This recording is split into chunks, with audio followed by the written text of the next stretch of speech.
नमस्कार, मेरा नाम है सत्सिंह। हरियाणा फाइल्स में आपका स्वागत है। ई टेंडरिंग पॉलिसी जिसके खिलाफ हरियाणा के सरपंच काफ़ी समय से लामबंद थे, वो सैनी सरकार ने उस फैसले में फाइनली सरपंचों की बात मान ली है। हालांकि पूर्व मुख्यमंत्री मनोहर लाल खट्टर, जिनके सामने सरपंचों ने बहुत प्रोटेस्ट किए, नहीं माने, कई बार लाठीचार्ज भी हुआ।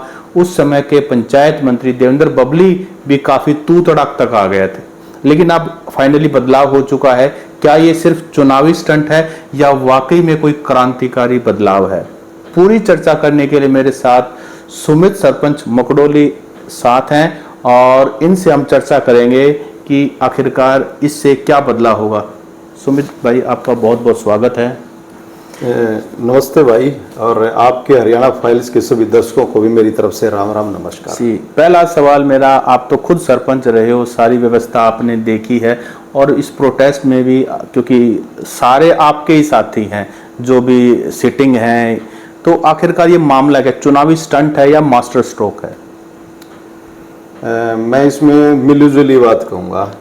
ये चुनावी स्टंट भी है और मास्टर स्ट्रोक भी है, लेकिन फैसला लिया देरी से लिया, लेकिन चुनाव के दबाव में लिया। और काफी देरी इसमें मैं कहूँगा कि भाजपा सरकार ने करी और लगभग 2 साल अब आगे हो जाएंगे नई ग्राम पंचायतों को चुने हुए, और 2 साल देरी से चुनाव हुए थे। तो गांव देहात का ये मान के चलो कि आप वो लगभग 4 साल पीछे उनके चले गए। फैसले से मैं खुश हूँ और मैं इस बात का समर्थन करता हूं कि वो जो फैसले लिए गए हैं वो गांव देहात के लिए ठीक लिए गए हैं।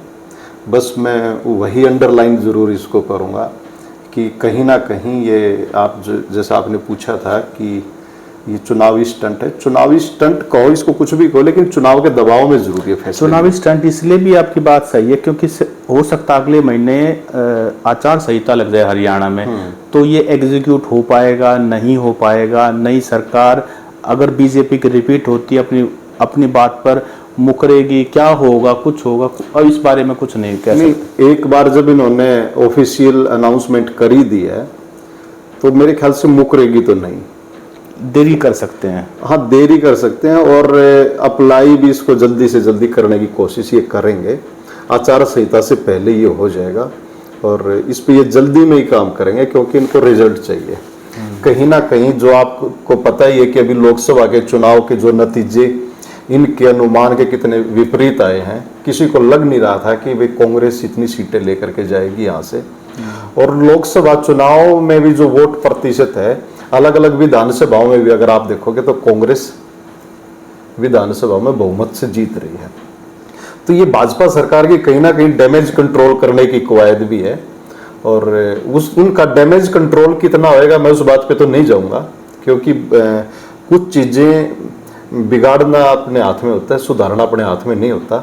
लेकिन गांव देहात के लिए इस फैसले का मैं स्वागत करता हूं। जी, हमारे दर्शकों के लिए जो अभी इस पूरे प्रोसेस को शायद अच्छी तरह नहीं जानते कि बदलाव क्या हुआ, एक बार कुछ चीजें आप बता दीजिए, कुछ मैं जोड़ दूंगा उसके अंदर। हाँ, इसमें सबसे बड़ी बात तो मैं आपको बताऊं कि जैसे मैं 2016 में हमारी पंचायत का जब गठन हुआ तो गांव ने मेरे को सरपंच पद की जिम्मेवारी दी थी। तो उस दौरान पंचायत मंत्री ओम प्रकाश धनखड़ थे, तो इसकी शुरुआत तो भाजपा सरकार ने वहीं से कर दी थी। लेकिन चूंकि इन्होंने अपनी वो जो नई पॉलिसी थी वो सरपंचों के चुनाव होने के बाद हमारे बीच कार्यकाल में थोपी, तो हमने उसका विरोध किया और कहीं ना कहीं हमने सख्ताई से पेश आकर के वो फैसला अप्लाई नहीं होने दिया। लेकिन इन्होंने क्या चालाकी करी कि जब हमारा कार्यकाल संपन्न हो गया तो 2 साल तक नए चुनाव हुए नहीं, उस दौरान उन्होंने उसको वो नीति अपनी या वो पॉलिसी अप्लाई कर दी और नई पंचायतें जो चुन के आई तो उनको वो नई पॉलिसी इनकी अप्लाई हुई मिली। तो वो कहीं ना कहीं वो सरपंच उस लेवल तक विरोध नहीं कर पाए, क्योंकि जब नई पंचायत का गठन होकर के आता है, कोई सरपंच चुन करके आता है, तो उसके अंदर एक इस बात की खुशी अपने आप में होती है कि मैं गांव का सरपंच चुन के आया। उसका ध्यान उस पर था ही नहीं कि भाई इस पंचायत में आप चुन के तो आ गए लेकिन आपके पास शक्तियां नहीं है। और चूंकि हर पंचायत में एक नया चेहरा सरपंच चुन के आया है तो उनकी आपस में टीम भी नहीं थी, एक दूसरे को जानते भी नहीं थे, उन आपस में कनेक्टिविटी होने में भी उनको एक समय लग गया। तब तक भाजपा सरकार इसको कैप्चर कर चुकी थी सारे सिस्टम को। और जो आप पूछ रहे हो कि ये असल में इसके पीछे मूल इसमें समस्या क्या थी, तो वो ये थी कि इन्होंने ग्राम पंचायत की शक्ति घटा करके, काम करने की जो शक्ति थी सरपंच की, वो पहले 20 लाख थी, उसको घटा करके ये बिल्कुल ही 2 लाख रुपए तक ले आए थे। तो 2 लाख से इन्होंने विरोध के बाद बढ़ा के 5 के करीब लेके चले गए थे। मतलब सीधा सा मतलब ये था कि सरपंच काम नहीं करेगा। और इसमें गांव देहात का नुकसान था। सरपंच गांव का चुना हुआ प्रतिनिधि है, 24 घंटे अपने गांव के लोगों के बीच में रहता है और उसके ऊपर एक नैतिक दबाव होता है काम करने का। आप उससे तो शक्तियां छीन रहे हो।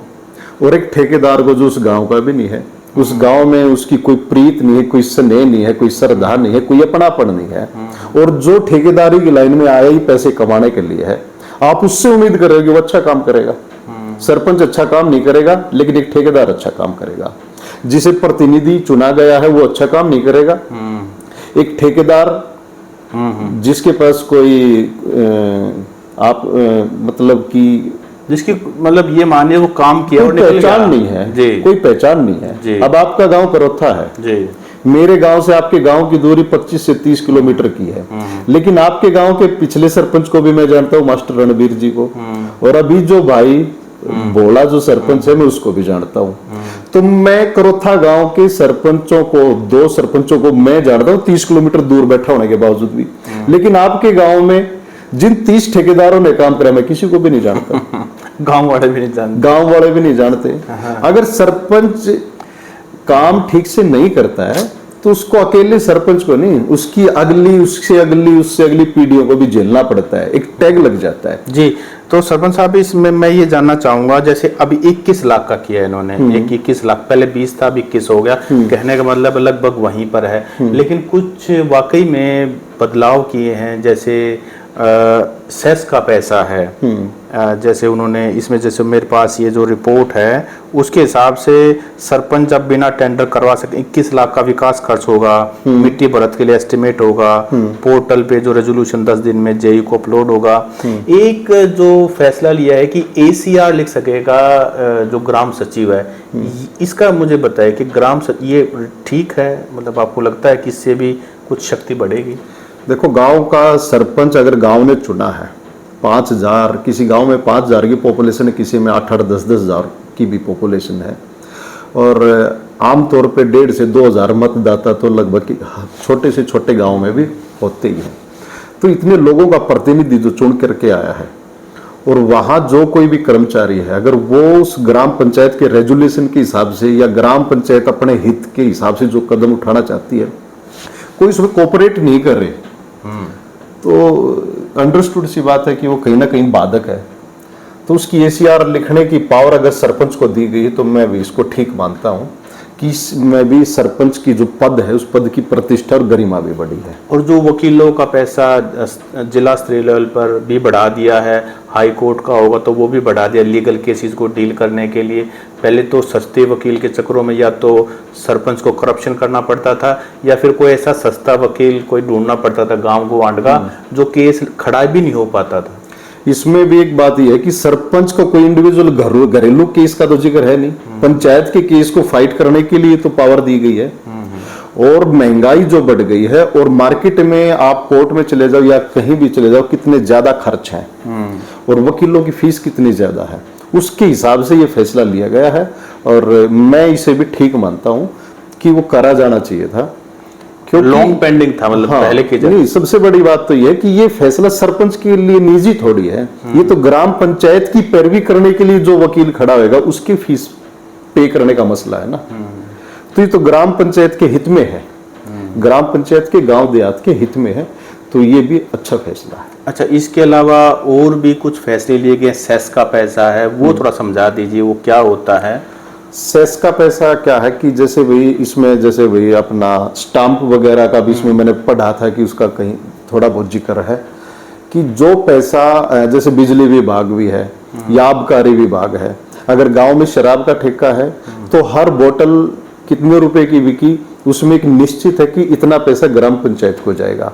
ऐसे ही आप अगर अपना घरेलू बिजली का मीटर का बिल देखेंगे जो मंथली हमारा बिजली का बिल आता है, उसमें आप देखेंगे कि पंचायत का एक टैक्स होता है, वो ही सेस का पैसा है और वही स्टाम्प का है। कि भाई जब आप कस्टमर से या जो सरकार को पे करने लग रहे हैं, आप उनसे पंचायत टैक्स तो वसूल करने लग रहे हो, लेकिन वो पंचायत को दे नहीं रहे हो आप। वो सारा का सारा गवर्नमेंट अपने पास रखती थी और अपने स्टाइल में अपने हिसाब से उसको करती थी। अब इन्होंने क्या किया है कि वो पैसा अगर आपने कहीं से 1 रुपया भी पंचायत टैक्स का कहीं ना कहीं से वसूला है, तो वो डायरेक्ट पंचायत के अकाउंट में आएगा कि भाई ये आपका टैक्स बनता है। आप एक जो सरकार का बॉटम्स अप्रोच थी, जैसे उन्होंने लगाया कि सरपंच बनने के लिए एक मिनिमम क्वालिफिकेशन है, लेकिन एमएलए बनने के लिए कोई मिनिमम क्वालिफिकेशन नहीं, एमपी बनने के लिए कोई क्वालिफिकेशन नहीं, देश का प्रधानमंत्री बनने के लिए कोई एजुकेशन क्वालिफिकेशन नहीं। ये बॉटम्स अप्रोच है। एसी कमरों में बैठ के बड़े अफसर और बड़े नेता ऐसा सोचते हैं। गाँव पे इस तरह का सुधार लाने को, सुधार तो अच्छी बात है, लेकिन वो सबसे पहले अपने ऊपर लागू करे। तो मैं ये जानना चाहता हूँ कि जैसे उन्होंने ये जो ई टेंडरिंग का प्रोसेस लेके आए, इसमें भी उन्होंने कहीं ना कहीं ये सोच लिया कि हर सरपंच करप्ट है, इनको पैसा देना ही नहीं, लेकिन फाइनली उनको मुंह की खानी पड़ी है और उससे भी बढ़ा करके करना पड़ा है। तो ये जो बदलाव करने पड़े हैं, क्या मतलब पहले तो मांग कर प्रदर्शन कर नहीं दिए और अब एक तरह से सभी होप छोड़ चुके थे, अगली सरकार आएगी कोई वही बदलाव करेगी। ये पॉलिटिक्स को कैसे देखते हो आप? असल में तो अब भी इन्होंने ना ये मत सोचो कि आप उन्होंने सरपंचों ने होप छोड़ दिया था। सरपंच की पॉलिटिक्स या जिन्होंने सिस्टम को कैप्चर कर रखा है, क्योंकि सत्ता में बड़ी ताकत होती है, उस हिसाब से तो सरपंच कहीं ना कहीं होप छोड़ चुके होंगे। लेकिन सरपंचों ने अब की बार लोकसभा चुनाव में हर बूथ पे खड़ा होकर के इनके खिलाफ वोटिंग करवाई है, और ये बहुत बड़ा एक फैक्टर था और ये रिपोर्टिंग तक गई है। सरपंच अपने आप में गांव में कोई भी आदमी जाएगा तो एक जिम्मेवार प्रतिनिधि है, प्रथम व्यक्ति है गांव का। वो मैं ज्यादा नहीं कहूंगा कि वो 10, 20, 50, 100 लोगों को तो कन्विंस करने का अपना अपना उसका सिस्टम होता ही है। वो उनके काम आता है, दिन रात 24 घंटे उनके लिए खड़ा रहता है। और उससे उम्मीद होती है गांव के लोगों को। इवन यहाँ तक भी है कि मैं तो अब गांव का सरपंच नहीं हूँ, लेकिन इस चुनाव में जब मैं अपने बूथ के ऊपर था, अपनी वोट डालने के लिए गया था, तो 5 आदमी तो मेरे पास भी आए लोकसभा चुनाव। हाँ, मेरे से पूछ रहे हैं कि बताओ वोट किसकी डालनी है। हालांकि मैंने तो उनको कहा कि भाई जिसका आपका मन करे आप उसकी वोट डालो, मेरे हिसाब से नहीं। तो मतलब लोग पूछते हैं अपने चाहने वालों से, जिसके साथ आपकी दिल लगी है, जो गांव का प्रधान है, सरपंच है, पूछने वाले भी 50 लोग होते हैं सरपंच से, बताओ सरपंच साहब किसकी वोट डालें। और जब सरपंच अपनी लगन से और अपने भाई चाहकर ये चाहेगा कि भाई मैं वोट उसके फेवर में डलवाऊं, तो वो काम करेगा। और वो रिपोर्ट इन तक गई है, दबाव तो इनके ऊपर वो आया है। और जो आपने बात करी थी क्वालिफिकेशन की, बहुत बढ़िया बात आपने कही। हमने भी जब इनके खिलाफ प्रोटेस्ट किया था तो हमारे भी मांग ये थी कि ठीक है कि आपने शुरुआत पंचायतों से कर दी, हम इसको बिल्कुल गलत नहीं कहते कि सरपंच पद का प्रतिनिधि या उसमें भाई जो जिला परिषद का हो गया, ब्लॉक समिति का हो गया, या ग्राम पंचायत का मेंबर ही क्यों ना हो, आपने उनके ऊपर एक कंडीशन लगा दी कि वो पढ़ा लिखा हो, कम से कम 10वीं पास हो, उसके घर में शौचालय हो, वो बैंक का फ्रॉड डिफॉल्टर ना हो, बिजली विभाग का डिफॉल्टर ना हो, तो भाई बहुत अच्छी बात है। लेकिन एक गांव के सरपंच के घर में तो शौचालय है या नहीं है, आप एफिडेविट ले रहे हो, एफिडेविट ही ले रहे हैं, वो कोई क्रॉस चेक नहीं कर रहे, एफिडेविट ही तो लेना है। ये एफिडेविट जो एमएलए का चुनाव लड़ने लग रहा है उससे भी ले लो, ठीक बात, एफिडेविट ही तो लेना आपने। वो खुद ही तो इस बात को डिक्लेयर करेगा कि हाँ मेरे घर में शौचालय है साफ सुथरा। वो कंडीशन आप उसके ऊपर अप्लाई नहीं कर रहे हो या उस पर लगा नहीं रहे हो।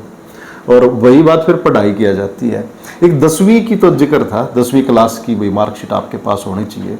आप गांव के सरपंच से तो उम्मीद कर रहे हो, इवन वहां एक वार्ड का मेंबर अगर कोई खड़ा है तो उससे तो उम्मीद कर रहे हो। आप एमएलए के लिए भी लेके आओ ना, धीरे धीरे आप एमपी के लिए भी बात करो ना, देश के प्रधानमंत्री के लिए भी बात करो ना। तो ये बात भी आपने बहुत अच्छी उठाई और ये बिल्कुल प्रासंगिक है कि हमें इस बात की भी कोई शिकायत नहीं कि शुरुआत हमारे से क्यों हुई, कहीं ना कहीं से तो शुरुआत होनी होती है। चलो वो शुरुआत हमारे से होगी, लेकिन धीरे धीरे उसको हर जगह अप्लाई करो जी। और पढ़े लिखे लोग जो फिल्टर करके आप अपने युवा सरपंच, एनर्जेटिक सरपंच तो ले आए हो, लेकिन आपने शिकंजा कस दिया।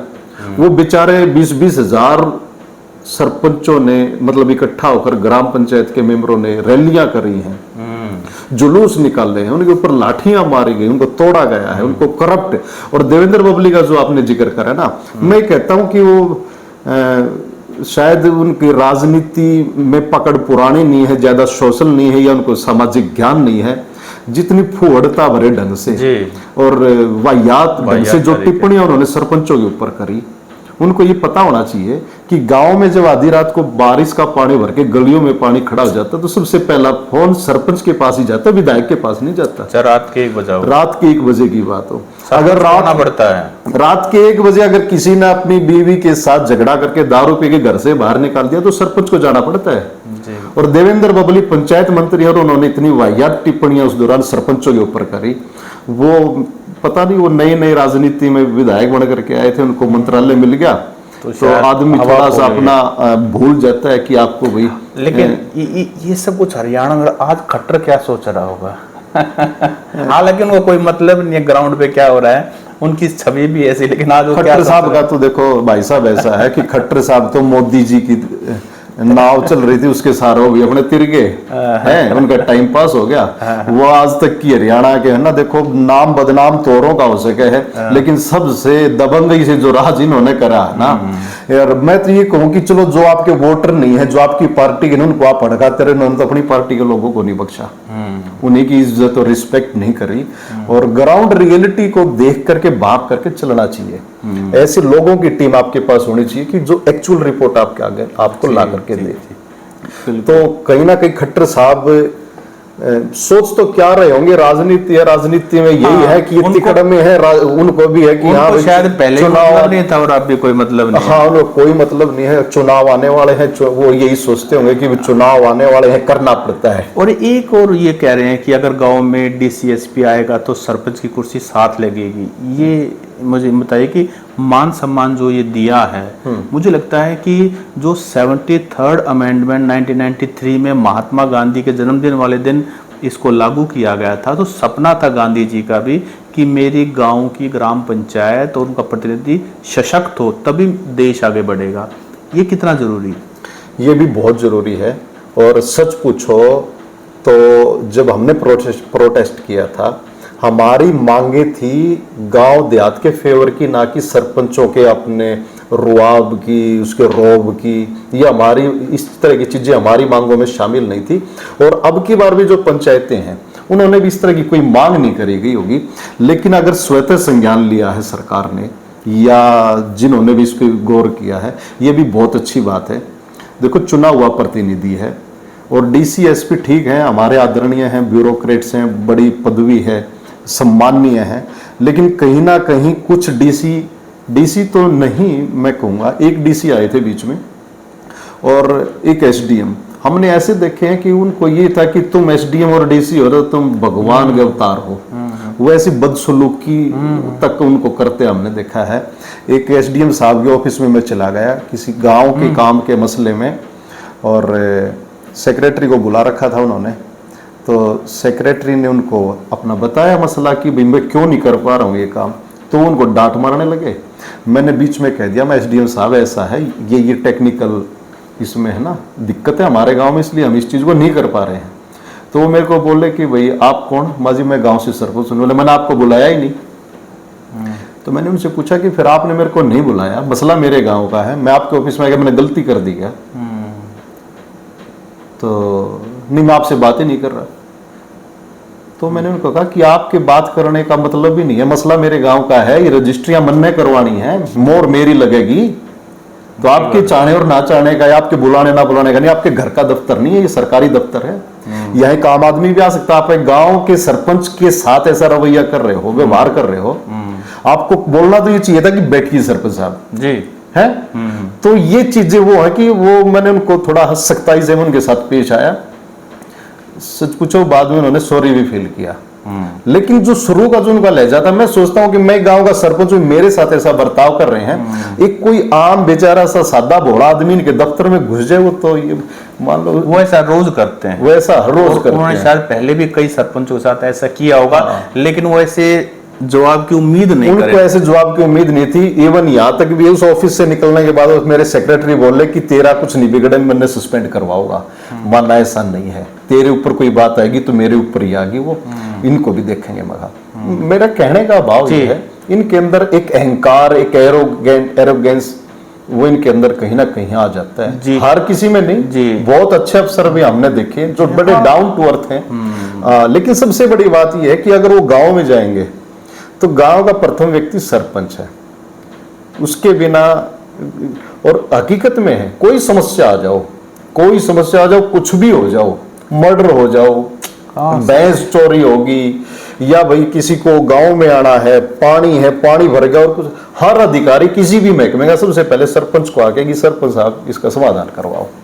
तो जब आपको जरूरत पड़ती है, जब तो आप बाबूजी करते हो।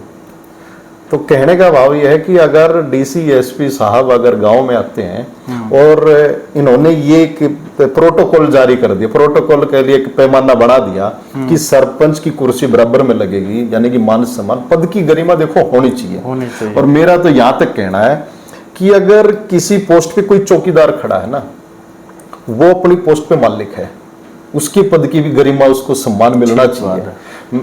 तो जो पंचायती राज एक्ट है वो इतनी शक्तियां ग्राम पंचायत को देता है, लेकिन बात है एक्सरसाइज करने की।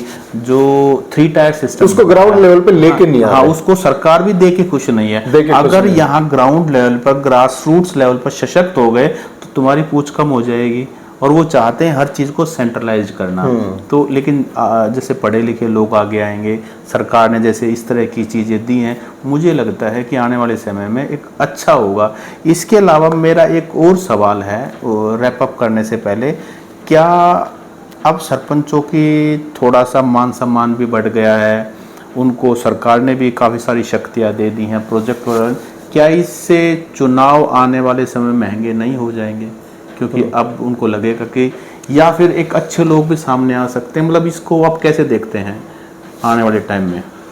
देखो, चुनाव महंगा होना और ना महंगा होना मेरे हिसाब से उस पर कोई फर्क नहीं पड़ेगा, क्योंकि चुनाव जिन ग्राम पंचायतों में अब तक महंगे थे उनमें तो अब भी कुछ पंचायतें ऐसी कि करोड़ों रुपया खर्च कर देते हैं सरपंच या जो भी उम्मीदवार होते हैं। कुछ पंचायतें ऐसी, जैसे अब मैं मेरे गांव की बात करूं तो मेरे गांव में तो नॉमिनल सा खर्च उम्मीदवारों का होता है। तो वो एक हर गांव का कल्चर डेवलप हो रखा है। वो लड़ाई पैसे की, मानदेय की नहीं है, वो लड़ाई एक चौधर की है, वो अपने आप में एक अचीवमेंट की है। और इवन कई जगह तो आपने ये भी जिक्र सुना होगा कि भाई इन 3 ठोड़ा का नंबर आ लिया, हमारा नंबर है। वो एक मूंछ की लड़ाई है। वो अपने आप में अपने अस्तित्व की कह लो, इसको कुछ भी कह लो। तो क्या मिलेगा क्या नहीं मिलेगा, रूल कितने टाइट हैं, सरपंचों की शक्तियां कितनी हैं, घटा दी गई बढ़ा दी गई, उन्हें इस बात से कोई मतलब नहीं है। जब चुनाव की घंटी बजती है तो सब उसमें मदहोश हो जाते हैं। और जाते जाते मैं ये सवाल पूछना चाहूँगा, बीजेपी ने जो ये गेम खेला है, इसका उनको फायदा विधानसभा चुनाव में होता हुआ आपको दिखाई दे रहा है, या भी लोगों का संशय है कि अपनी गरज में इन्होंने दिया है? देखो, मैं आप वहीं आ गया था जहां से अपनी शुरुआत हुई थी। मैंने स्टार्टिंग में कह भी दिया था कि ये बीजेपी का डैमेज कंट्रोल करने की कवायद है। इसका कितना फायदा उनको मिलेगा मैं उस पर नहीं जाऊंगा। और जहां तक पर्सनली फिर भी अगर आप पूछ ही रहे हो तो उतना फायदा तो नहीं मिलेगा इनको, लेकिन कहीं ना कहीं सरपंच इस बात का थोड़ा सा मानेंगे उनको कि हाँ भाई हमारी बात की सुनवाई हुई। और सुनवाई हुई, सरपंच तो मैं सच पूछूं तो 10 लाख में मान जाते।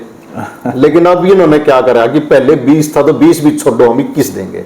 एक बढ़ा करके दिया है, तो वो भी बढ़ा दिया इन्होंने। और कुछ चीजें एक्सेस में भी इन्होंने कर दी, करी बहुत अच्छी हैं, एक्सेस में करी। लेकिन वही बात है, मैं अंडरलाइन फिर करूंगा कि इन्होंने देरी कर दी। कहीं ना कहीं जो लोकसभा चुनाव में कई गांव में इनका विरोध हुआ, बीजेपी के नेताओं को घुसने नहीं दिया, कैंडिडेट्स को घुसने नहीं दिया, इवन सिटिंग एमपीज को घुसने नहीं दिया। आपको लगता है कि ये भी एक उनका तरीका कि कम से कम अब हमारे पास हम गांव में घुसने का एक रास्ता तो है? हाँ, गांव में घुसने का रास्ता हर आदमी चाहता है, अपना आधार बना करके रखना, या आधार बनाने के लिए सारी की सारी कवायदें हैं। और कोशिश से देखो राजनीतिक पार्टियां अपने हिसाब से करती हैं, लेकिन वो राजनीतिक नफे नुकसान के हिसाब से करती हैं, उनको ऐसा करना नहीं चाहिए। जनहित का काम जब भी जितना जल्दी हो जाए, एक एक पल की देरी है, जितना लेट अगर आप कर रहे हो, यही फैसले अगर 4 साल पहले हो जाते तो आज हरियाणा कहाँ का कहाँ पहुंच गया होता। और ये 4 साल की देरी, इसको कवर अप करने में कितना समय हमारी पंचायतों को लग जाएगा, आप अनुमान लगा सको हो। अच्छा, एक टेक्निकल बात इसमें मैं एक और भी कहूँगा कि जो इनका फैसला था वो कितना अव्यवहारिक था कि भाई ये बोले कि भाई इस काम को ठेकेदार करेगा। भाई ठेकेदार काम करेगा तो जस्टिफिकेशन तो उसकी भी होनी थी, उसकी जस्टिफिकेशन भी आपके ब्लॉक में जो जेई और एसडीओ वो कर रहे हैं, सरपंच काम कर रहा है तो भी जेई और एसडीओ कर रहे हैं। जब जस्टिफिकेशन जेई और एसडीओ ने करनी है तो सरपंच करे चाहे कोई भी करे, उनको क्या है, आप अपने जेई और एसडीओ जो आपके एम्प्लॉई हैं, अधिकारी हैं, आप उनको टाइट करो ना। आप उनको ये कहो कि भाई काम में है ना गड़बड़ नहीं होनी चाहिए, तो आप वो तो चीज करी नहीं, आपने ये बेमतलब की फिजूल सी चीज जला करके खड़ी कर दी और 4, 5, 7 साल तक पूरे हरियाणा को डिस्टर्ब करके रखा। गांव देहात का इसमें नुकसान हुआ है। और चलो देर सवेर जैसे भी हुआ, ये फैसला अच्छा है। और मैं इसको ये भी नहीं कहूँगा कि चुनाव के बाद ये इसको पलट देंगे, अब नहीं पलटेंगे। और कुछ रिपोर्ट मेरे पास ऐसी थी, मैं कल कहीं बैठा था तो अभी जिक्र चल पड़ा था, तो वहां से बात आई निकल करके कि इसमें भी हस्तक्षेप अमित शाह जी ने किया। अच्छा, हाँ, और उन्होंने स्ट्रिक्टली ये कहा कि भाई आप मतलब अपने हरियाणा के जो नेता कहो या अधिकारी कहो, वो उसमें फिर भी कचर वचर कर रहे थे। उन्होंने कहा कि नहीं, अगर आपको करना है तो इसको बढ़िया से करो, क्रिस्टल क्लियर करके करो, इसमें किंतु परंतु मत रखो। और ये फैसला वहीं से आया है और वहां से आया तो उनको भी थैंक यू बनता है। और मैं तो ये कहूंगा कि जब सारे फैसले वहीं से होने हैं तो नीचे वालों को छुट्टी करो। और ठीक है, मैं अपने हरियाणा के जितने भी सरपंच साहिबान हैं, साथी हैं, मैं उनको शुभकामनाएं देता हूं और एक उम्मीद ही उनसे रखता हूं कि अपने गांव देहात के विकास के लिए अब दुगनी रफ्तार से काम करेंगे, गांव के चौमुखी विकास पे ध्यान दें। और सबसे बड़ी बात, अपने अपने गांव का जो यूथ है नशे की तरफ जो जा रहा है, उसको बचाने पे काम करें, ग्रीनरी पे काम करें और खेल कूद को प्रोत्साहन उसको बढ़ाने के ऊपर काम करें। तो ऐसा हमारे सरपंच साहिबान करेंगे, इसी उम्मीद के साथ। जी, तो सरपंच साहब आपने हमें समय दिया, सारी बातों को डिटेल में समझाया। हम पार्ट 2 भी आपके साथ जल्दी ही करेंगे। जी जी, आपको बहुत बहुत चलो धन्यवाद। आपको भी नमस्ते, राम राम।